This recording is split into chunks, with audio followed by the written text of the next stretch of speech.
स्वागत है आपका इस रेलवे के पहले लेक्चर में, जिसमें हम समझने वाले हैं कि ये रेल के अंदर जो जालीनुमा आकृति की लगी होती है इसका कार्य क्या होता है। रेल के नीचे बैटरी लगी रहती है, इसका कार्य क्या होता है।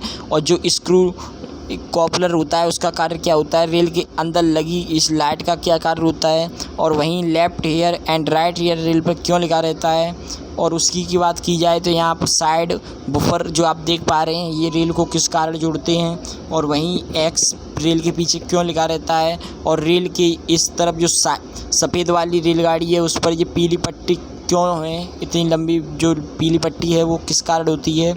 और इस तरफ आप ये पीली पीली लाइनें देख पा रहे हैं नीली गाड़ी पर, ये लाइनें क्यों होती हैं। आज हम ये सब डिस्कस करने वाले हैं इस टॉपिक में। तो इसको समझने के लिए पहले हम शुरुआत करते हैं जालीनुमा आकृति से ये क्या करती है। रेलगाड़ी के अंदर जब भीड़ ज़्यादा हो जाती है तो उसके अंदर हीट उत्पन्न होने लगती है।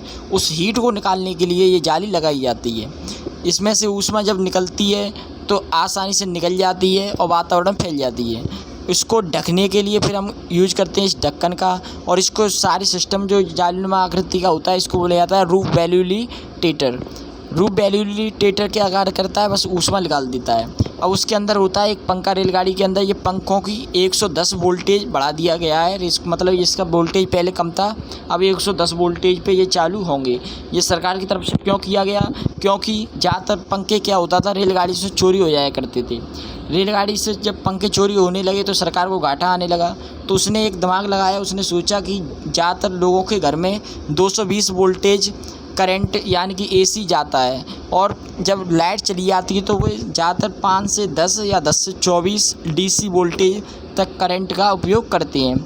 तो सरकार ने क्या किया कि 110 वोल्टेज इसके लिए करवा दिया। अब इस पंखे को कोई लेकर भी आएगा तो ये चलेगा नहीं, बेकार है, ठीक है। उसके बाद क्या हुआ कि अब हम समझेंगे इस रेलगाड़ी के अंदर ये लाइट होती है इसका काम क्या होता है। जब आप कोई चार्जर वगैरह लगाते हो रेलगाड़ी के अंदर तो उस पर लिखा रहता है कि रात के 10 बजे के बाद आप मोबाइल कृपया ध्यानपूर्वक लगाएं या फिर देखते रहें। क्योंकि जब आप इसमें मोबाइल लगा देते हो तो इतना भयंकर वैसी करंट आ रहा है, उसमें धारा इतनी तेज प्रवाहित हो रही है, आपका फ़ोन भी फटने के इसमें चांसेस रहते हैं। जब आपका फ़ोन इसमें चार्ज पर लग जाता है तो यदि ग्रीन कलर की लाइट जल जाए तो आप समझ जाइए कि हमारा फ़ोन चार्जर हो रहा है। यदि पीली लाइट जले तो आप समझ जाइए कि अभी रेगुलेटरी में चल रहा है। और ग्रीन लाइट जले तो आप समझ जाइए कि चार्ज हो गया। एंड जब रेड लाइट जले तो आपको समझ जाना कि वो हमारा फ़ोन डिस्चार्ज हो रहा है। इसके बाद जब हमारा फ़ोन डिस्चार्ज हो रहा है तो और आप देख पा रहे हैं कि रेलगाड़ी के जो डिब्बे होते हैं यानी कि जो रेलगाड़ी के डिब्बे हैं, आप इस पे देख पा रहे हैं right filling and left ear क्यों लिखा रहता है। जो इस तरफ लेफ़्ट ईयर है, लेफ़्ट ईयर का अर्थ होता है उठाइए यहाँ से, यानी कि जब इसको निकाला जाता है इस बॉगी से, नीचे जो पहिए में लगी है उसे बोला जाता है बॉगी और ऊपर का होता है कोच। जब कोच को बॉगी से अलग किया जाता है तो इसको उठाने के लिए लेफ़्ट ईयर लिख दिया जाता है, यानी कि यहीं से बॉगी को उठाया जाएगा। क्योंकि आगे से इधर उधर से उठाओगे तो टूट ना जाए, कहीं से कोच वगैरह में नुकसान ना आ जाए, इसलिए हम लेफ़्ट ईयर यहाँ पे लिख देते हैं जिससे आसानी से कोच को निकाला जा सके बॉगी से। वहीं इसकी बात की जाए कि राइट फिलिंग क्यों लिखा रहता है, दूसरी साइड में राइट फिलिंग ये क्यों लिखा रहता है। राइट फिलिंग इसलिए लिखा रहता है, यानी राइट माने दाएं, राइट माने इस तरफ से एंड फिलिंग माने भरिए। क्या भरिए, तो भरने के लिए उसमें लगा रहता है पानी। यानी कि जब रेलगाड़ी के प्रत्येक डिब्बे में पानी की व्यवस्था भी होनी चाहिए तो उसमें पानी भरने के लिए क्या होता है, 4 आपकी टंकियाँ रहती हैं। 4 टैंक प्रत्येक डिब्बे में पाए जाएंगे जो कि 500 लीटर तक के रहते हैं। और जब टोटल निकाला जाएगा तो 2000 लीटर एक डिब्बे में पानी भरा जाता है। पानी भरने की व्यवस्था प्रत्येक स्टेशन पर नहीं होती है, बड़े से बड़े स्टेशनों पर इसकी पानी भरने की व्यवस्था रहती है, जो कि टाइम इसमें लगता है आपका 20 मिनट का, इसलिए। लेकिन वहीं क्या हुआ कि दूसरी ओर रेलगाड़ी के जहाँ पर टैंक होते हैं, जैसे कि यहाँ पर जो टैंक लिखा हुआ है, यहाँ पर 2 टैंक है रेल के डिब्बे में और 2 टैंक इस तरफ में जो ये रेड कलर का चिन्ह लगा हुआ है नीली डिब्बे में, ठीक है। अब इसमें क्या है, 2 टंकी इस तरफ, 2 टैंक इस तरफ, तो 4 टैंक यहाँ पर तो आ गए। अब लेकिन वहीं क्या हुआ, जैसे टैंक लिखा हुआ है इस पर ही इसी जगह पे मान लो किसी रेलगाड़ी में एसी फिट कर दी गई, तो अब उसका पानी कहाँ जाएगा, पानी कहाँ रखा जाएगा उसके लिए।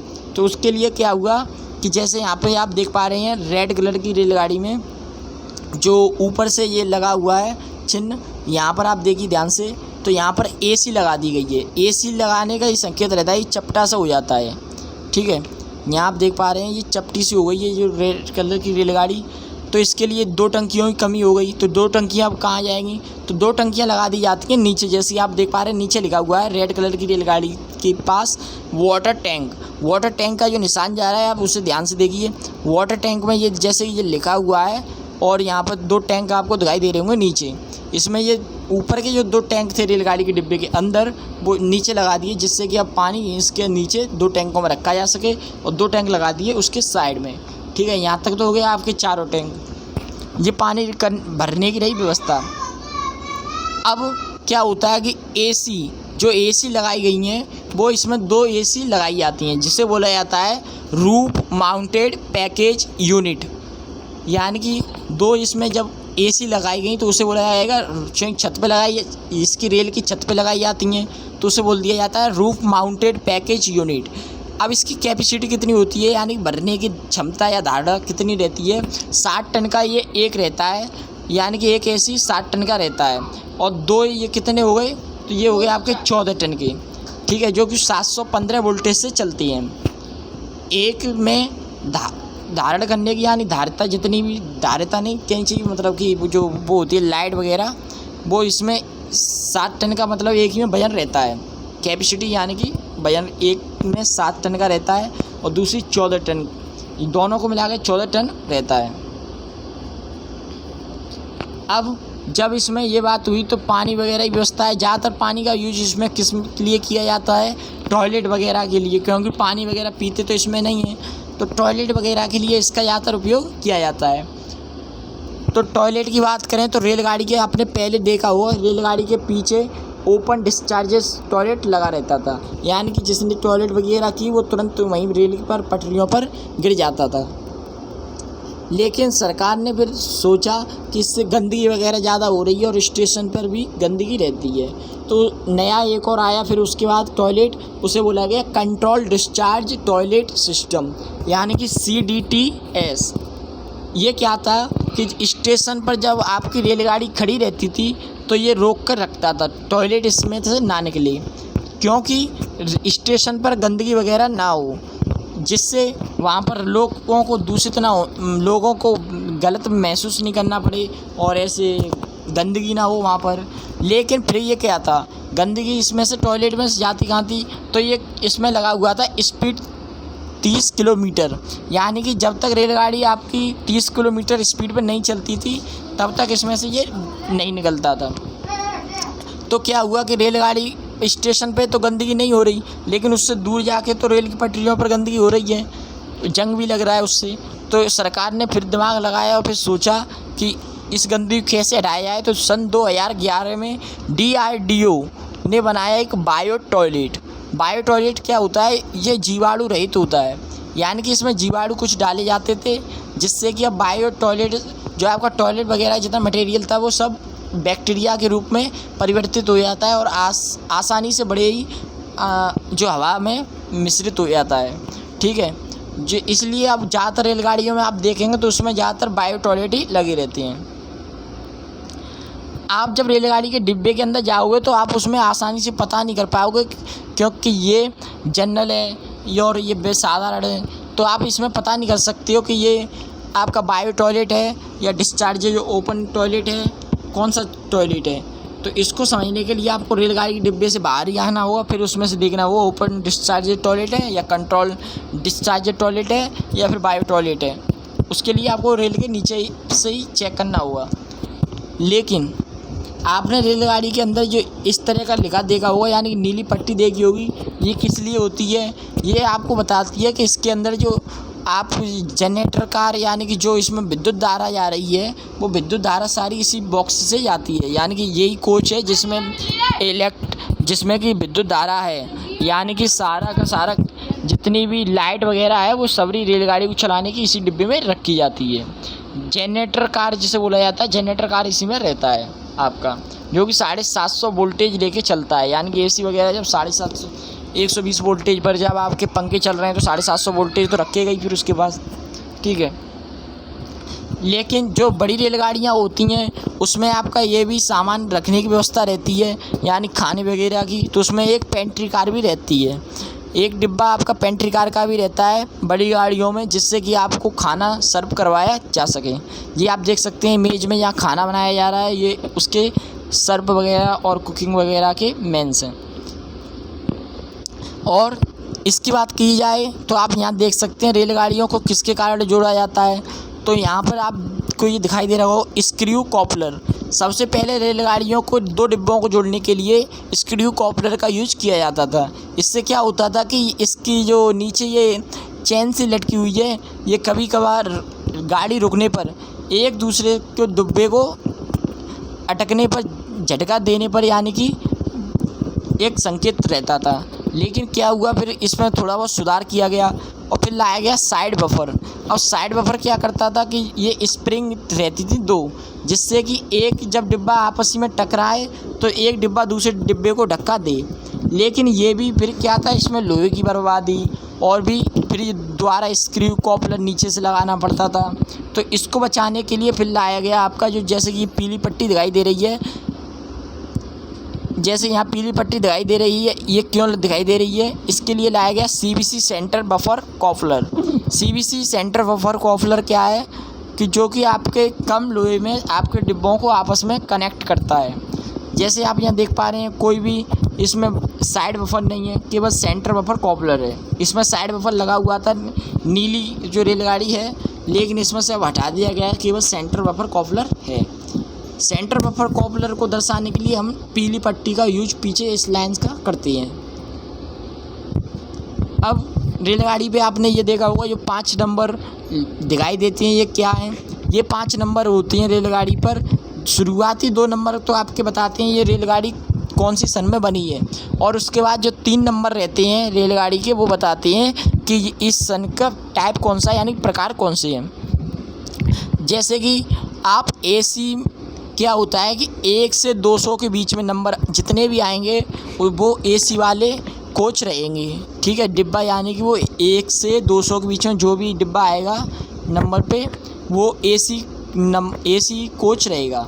अब AC कोच और पहचाना कैसे जाएगा, कौन सी सन में बनाया गया है, तो 04 लिखा हुआ है, इसे बोलेंगे 2004 में बनाया गया है।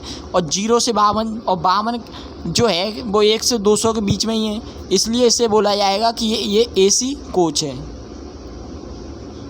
और दूसरी बात की जाए फिर स्लीपर कोचर कौन से होते हैं, तो स्लीपर कोचर होते हैं 200 से लेकर 400 के बीच, यानी कि 13 आगे लिखा हुआ है तो ये 2013 में डिब्बे का निर्माण हुआ है।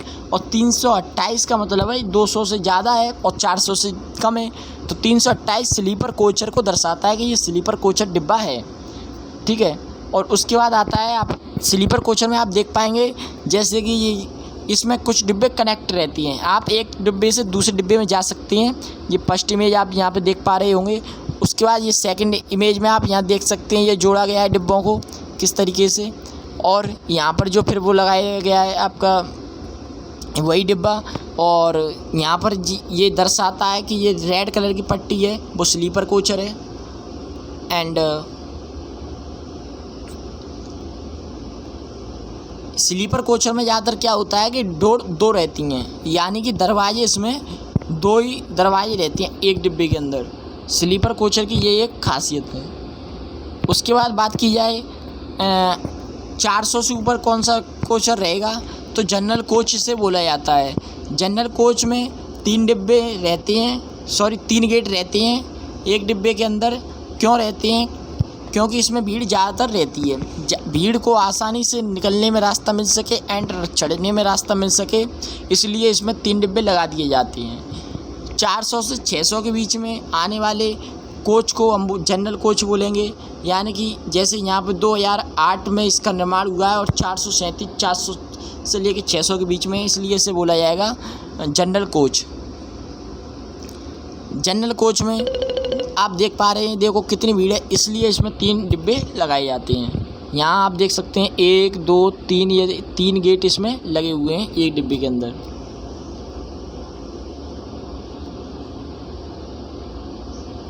उसके बाद आता है 600 से लेकर 700 के बीच में नंबर कौन से होते हैं। तो ऐसी रेलगाड़ियाँ जिसमें सीट ज़्यादा लगाई जा सकें उन्हें बोला जाता है 600 से 700 के बीच में chair car coach. Chair car coach कौन से होते हैं, उसमें इस प्रकार की सीटें आपकी रहती हैं जैसे कि एरोप्लेन में रहती हैं। जहाँ पे आप देख सकते हैं कि 2009 में इसका रेलगाड़ी का निर्माण हुआ है और 613 लिखा हुआ है, जो 613 दर्शा रहा है कि ये चेयर कार कोच है। ठीक है। उसके बाद आता है 700 से 800 के बीच में, यानी कि 08 तो 2 नंबर तो शुरुआती वही दर्शा रहे हैं, 2008 में इसका निर्माण हुआ है। और 701 नंबर क्या दर्शा रहा है कि 700 से लेके 800 के बीच में होता है आपका सिटिंग कम लैंग्वेज रला, यानी कि ये इस तरीके का कोच होता है जिसमें कि सामान को आप कम ले जा सकते हैं, कम सामान को ढो सकते हैं। इसमें ये ज़्यादातर विकलांगों के लिए यूज़ किया जाता है कि आप इसमें आसानी से रह सकें, इसलिए इसको हम यूज करते हैं। 701 नंबर दर्शाता है विकलांगों के लिए। 700 से लेके 800 तक के जितने भी नंबर रहेंगे वो विकलांगों के लिए रहेंगे। फिर आता है आपका पेंट्री या जनरेटर, यानी कि 800 प्लस, और जो 800 प्लस लास्ट में नंबर रहेगा, यहाँ आप देख सकते हैं 15/857 लिखा हुआ है। तो 15 बता रहा है कि 2015 में इस डिब्बे का निर्माण हुआ है, और जो 857 है, 857 ये बता रहा है कि 800 प्लस है। 800 प्लस का मतलब है या तो ये पेंट्री का डिब्बा है, या खाने बनाने वाला, या फिर जनरेटर का डिब्बा है, यानी कि रेलगाड़ी को सारी विद्युत वगैरह का उत्पादन करवाने वाला। तो ये यहाँ पे लिखा हुआ है सामान ब्रेक और जनरेटर कार, तो ये जनरेटर का डिब्बा है जिसमें कामायनी लिखा हुआ है। उसके बाद यहाँ पे आप देखेंगे पीछे रेलगाड़ी के इस तरीके का क्रॉस का चिन्ह लगा दिया जाता है। अब ये बताती है आपको कि अब इसके बाद कोई भी डिब्बा नहीं है।